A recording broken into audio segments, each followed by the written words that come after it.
Ito naman po yung aking mga alugbati.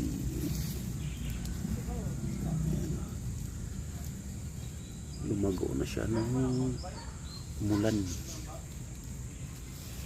Meron pa rito muna siya. Kahit araw-araw magulay, pwede na.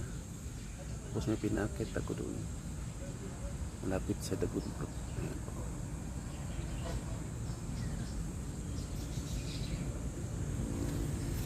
Ito naman po yung 5 fingers.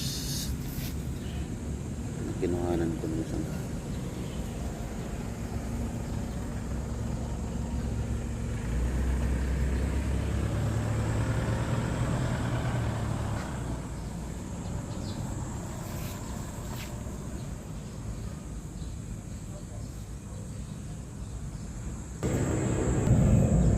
yung aking kalamansi. Nag-iisang puno pero